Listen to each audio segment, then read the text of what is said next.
जय Shri Krishna, Radhe Govind. Welcome back to Kanhamrit. तो आज की वीडियो में हम लोग जानने वाले हैं कि इस बार बैकुंठ चतुर्दशी कब है, बैकुंठ चतुर्दशी क्यों मनाई जाती है, इस दिन आपको क्या क्या करना चाहिए, हरि और हर का मिलन इस दिन होता है, क्या इसका महत्व है, इस दिन दीपदान का भी बहुत अधिक महत्व होता है, पूजा विधि कैसी रहेगी, सारी चीजें मैं आपको डिटेल में बताऊंगी। तो वीडियो को आप एंड तक अवश्य ही देखिएगा ताकि सारे डाउट्स आपके क्लियर हो जाएं।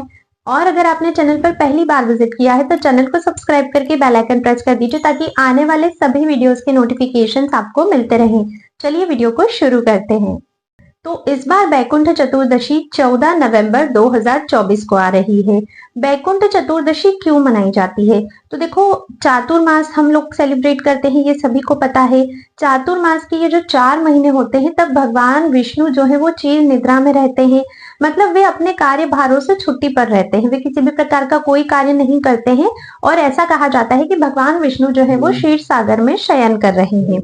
ठीक है, तो इस समय पर फिर सृष्टि का संचालन कौन करता है? क्योंकि भगवान विष्णु इस सृष्टि का संचालन करते हैं। तो जब भगवान विष्णु चातुर्मास में चिर निद्रा के लिए जाते हैं तब वे इस सृष्टि का जितना भी कार्यभार होता है वो सभी कुछ भोलेनाथ को सौंप कर जाते हैं। तो इन पूरे 4 महीनों में सृष्टि का जो संचालन होता है वो महादेव करते हैं। ठीक है, तो महादेव जब इस पूरे 4 महीने में सृष्टि का संचालन करते हैं और देवोत्थान एकादशी के दिन जब भगवान श्री हरि विष्णु जागते हैं वापस से, जिस दिन हम देव उठाते हैं, उसके बाद भगवान श्री विष्णु कैलाश पर्वत पर भोलेनाथ से मिलने जाते हैं बैकुंठ चतुर्दशी के दिन।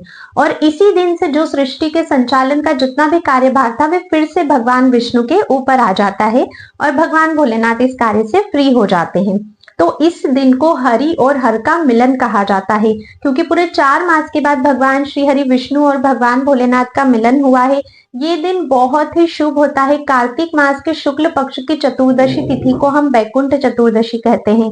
इस दिन का बहुत बहुत अधिक महत्व होता है। कहते हैं जो भी व्यक्ति इस दिन भगवान श्री विष्णु और भोलेनाथ की पूजा एक साथ करता है उसे बैकुंठ का वास प्राप्त होता है, उसे कभी भी फिर से जन्म नहीं लेना पड़ता। इस दिन दोनों ही देव की, श्री विष्णु की और भगवान भोलेनाथ की, दोनों की ही पूजा एक साथ की जाती है।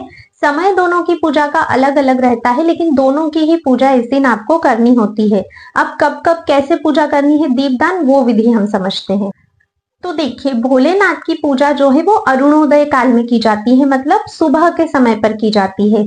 और भगवान श्री नारायण की पूजा जो है वो निशीत काल में की जाती है, मतलब मध्य रात्रि में की जाती है। तो ये इतना फर्क है बस कि भोलेनाथ की पूजा आपको मॉर्निंग में करनी है और विष्णु भगवान की पूजा जो है वो आपको निशीत काल में करनी है। भोलेनाथ की पूजा आप मॉर्निंग में इस बार कभी भी कर सकते हो, लेकिन विष्णु भगवान की जो पूजा आपको करनी है उसका जो मुहूर्त है वो रहेगा 14 नवंबर 2024 को रात्रि में 11:38 से लेकर 12:31 तक।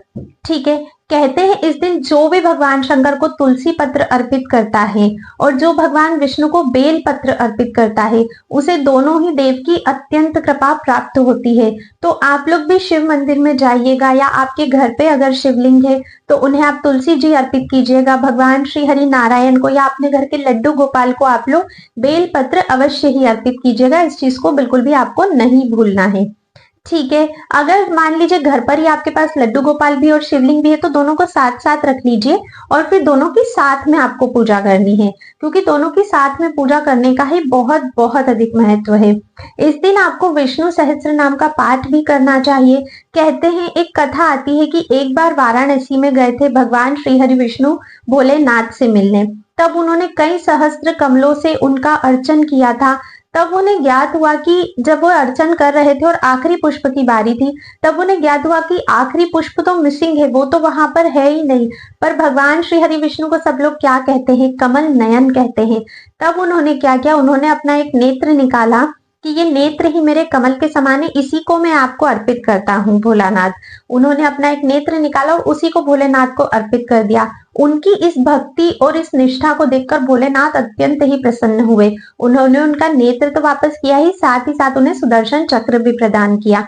तो बहुत अधिक महिमा है। इस दिन अगर आप भी कर सकते हो तो 108 या फिर 1008 कमल पुष्पों से आप भगवान विष्णु की आराधना करिए, भगवान भोलेनाथ की आराधना करिए। अगर कमल पुष्प नहीं मिल पाता है तो आप ये गुलाब से भी कर सकते हो, गुलाब भी नहीं है इतने तो गुलाब की पंखुड़ियों से भी आप ये चीज कर सकते हो।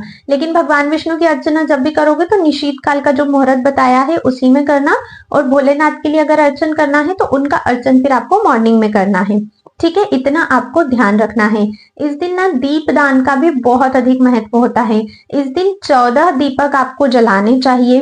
14 दीपक आपको कोरे लेने चाहिए। अगर मान लीजिए किसी कारणवश कोरे दीपक आपके पास नहीं है तो जो दीप आप पहले जला चुके हो उनको अच्छी तरह से पानी से धोकर या तो आप धूप में सुखा लीजिए, धूप में सुखाने के बाद आप यूज कर सकते हो। अगर इतना समय नहीं है तो आप गैस पर ही आंच में उनको गर्म कर सकते हो, जिससे कि वो दीप जो है शुद्ध हो जाए, उसके बाद आप उसे यूज कर सकते हो।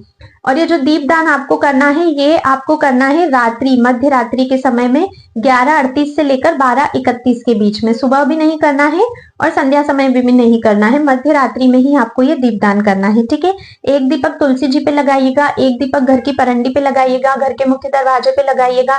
जो भी पेड़ होते हैं जैसे कि मान लीजिए पीपल है, वट वृक्ष है, आंवला है, वहां लगाइएगा। और बाकी फिर आप अपनी स्वेच्छा से जहां दीपक लगाना चाहते हैं वहां पर लगा सकते हो। ठीक है, इस तरह से आपको दीपदान करना चाहिए। बहुत बहुत अधिक महत्व होता है। देखो कार्तिक में दीपदान का महत्व तो सभी को पता है, पर ये जो कुछ कुछ तिथियां है ना इन पर विशेष आपको कृपा प्राप्त होती है भगवान की, अगर आप थोड़ा सा भी कर्म करते हो तो ये चीज भी आप जरूर करिएगा। अच्छा, भोलेनाथ को ना हरि नाम संकीर्तन बहुत अधिक पसंद है। तो अगर इस दिन आपके पास समय रहता है, अगर आप कर सकते हो तो या तो भोलेनाथ के मंदिर चले जाइए, अगर घर पे ही शिवलिंग है तो घर पे ही भोलानाथ के सामने बैठकर आपको हरि नाम संकीर्तन करना है। अब उसमें जो भी मंत्र आपको आता है आप बोल सकते हो, या तो आप राम मंत्र बोल सकते हो, कुछ नहीं आता है तो जय श्री राम, जय सीताराम बोल सकते हो। ठीक है, या फिर ओम नमो भगवते वासुदेवाय का जाप कर सकते हो, हरे कृष्ण महामंत्र बोल सकते हो, हरे कृष्ण कृष्ण कृष्ण हरे हरे, हरे राम राम राम हरे हरे, इस मंत्र का जाप कर सकते हो। मतलब आपको भगवान श्री कृष्ण और भगवान श्री नारायण के मंत्रों का जाप भोलेनाथ के सामने करना है। इससे भोलेनाथ अत्यधिक प्रसन्न होते हैं। देखो भोलेनाथ ना हमेशा समाधि में ही रहते हैं, तो जब भी वो समाधि में रहते हैं तो वो क्या करते हैं, वे भगवान श्री हरि के नामों का जप करते हैं, राम नाम का जप करते हैं वो समाधि में, क्योंकि उनको यही प्रिय है। देखना निरंतर वो राम की कथा कहते हैं, हरि की कथा कहते हैं, माता पार्वती कथा सुनती है, भगवान भोलेनाथ कथा कहते हैं। तो भगवान भोलेनाथ के लिए अगर सबसे बड़ा कोई उपहार है, सबसे बड़ी कोई भेंट आप देना चाहते हो बैकुंठ चतुर्दशी पे, तो उनके सामने आपको हरिनाम संकीर्तन करना चाहिए, जितना अधिक से अधिक हो सके। फिर देखना भोलेनाथ आपसे कितना अधिक प्रसन्न होते हैं।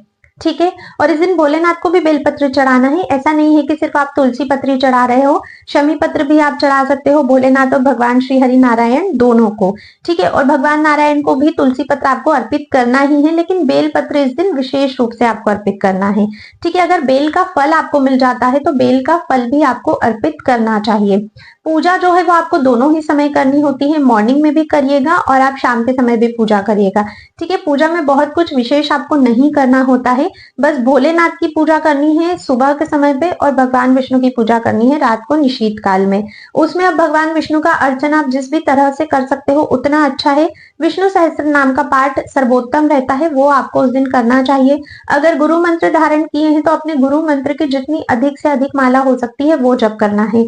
अगर गुरु मंत्र नहीं धारण किया है तो फिर हरे कृष्ण महामंत्र की आप जितनी अधिक माला कर सकते हो, काउंटर पे कर सकते हो, या फिर माला काउंटर दोनों अगर आपके पास नहीं है तो नॉर्मल आप भगवान के सामने बैठकर हरे कृष्ण महामंत्र का जप करिए, वो भी सर्वोत्तम होता है। बहुत सारे लोग बैकुंठ चतुर्दशी के दिन व्रत भी रखते हैं, तो अगर आप व्रत रखते हो तो भी ठीक है, जैसे आप रखते हो वैसे आपको रखना है। वैसे कंपलसरी नहीं होता है इस दिन व्रत करना, ये आपकी स्वेच्छा है। बहुत सारे लोग तो भीष्म पंचक कर ही रहे हैं, बहुत सारे लोग कार्तिक व्रत कर रहे हैं, पर जो ये कुछ भी नहीं कर रहे हैं उनके लिए है कि बैकुंठ चतुर्दशी का जो व्रत है वो ऑप्शनल रहता है, जरूरी नहीं है कि आपको करना है।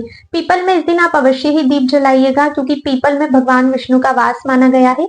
तो पीपल में आप संध्या समय पर एक दीपदान अवश्य ही करिएगा। और रात को जो 14 दीपक आप जलाते हो उसमें से भी अगर पॉसिबल हो सकता है आपके लिए तो एक दीपक आप पीपल में अवश्य ही जलाइएगा। इस तरह से आपको पूजा करनी है, हरि हर का मिलन करवाना है।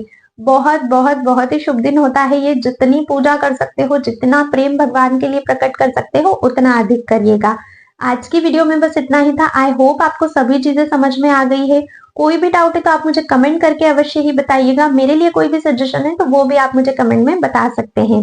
अब मैं आप सभी से मिलूंगी नेक्स्ट वीडियो में, लेकिन उससे पहले अगर आपको ये वीडियो थोड़ी भी पसंद आई है तो हर किसी को शेयर कीजिए जिन्हें इस वीडियो की आवश्यकता है, और लाइक किए बिना भी बिल्कुल मत जाइएगा।